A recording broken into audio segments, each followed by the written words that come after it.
You know, we have a lot of bad things happen. We live in a bad world. We live in a world where that's rebelling against God, where there's sin and sorrow and selfishness and suffering and disease and death. Don't blame God. Don't blame God for all of this. You know, a lot of times our suffering is our own fault. We are the cause of our own suffering. We've sabotaged ourselves.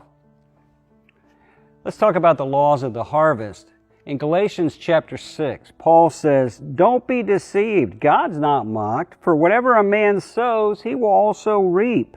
He who sows to his flesh will of the flesh reap corruption. He who sows to the Spirit will of the Spirit reap everlasting life. And let us not grow weary in well-doing, for in due season we will reap if we do not faint." In due season. 3 of the laws of the harvest are these. You reap after you sow. You sow seed, and then later on, it bears a harvest. If you sow good seed, you're going to reap a good harvest later on. You sow bad seed, you're going to reap a harvest of bad things later on. You reap more than you sow. Corn. I grew up where there's lots of corn. You plant one seed of corn, and you can get a stalk, and you can have several ears of corn with dozens and dozens of seeds on them. You reap a lot more than you sow. So you need to be careful, because number 3 is the most important one. You do reap what you sow. If you sow corn, you're not going to reap wheat or apples or rice. You're only going to reap corn. You only reap what you sow.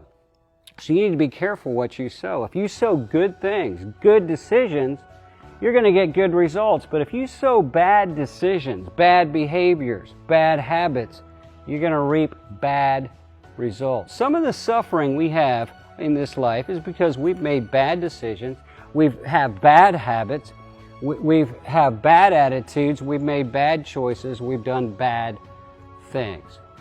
If you handle your money poorly, if you're trying to get rich quick, if you don't save, if you don't earn it wisely and well, if you don't invest any in the kingdom of God, God's not going to bless your finances, and you're going to experience trouble in your financial life. On your job, if you don't work hard, if you don't work well, if you don't work with a good attitude, you might lose your job. You're not going to get promoted. You're not going to advance. Your problem may be you. You may be causing your own problem. When it comes to your relationships, if you're selfish, if you are distracted, if you're not sensitive, if you don't give and take, if you're not sacrificial, you're not going to have good relationships. You're going to end up lonely. You're going to end up brokenhearted. You've got to make good decisions to reap good results. Why do we suffer? Sometimes, not all the time, but sometimes it's our own fault because we've made bad decisions. We're reaping the harvest of those decisions, and we're reaping a bad harvest. I want to encourage you today. Start today sowing good things. Don't be weary in well-doing, for in due season you will reap good things if you don't give up.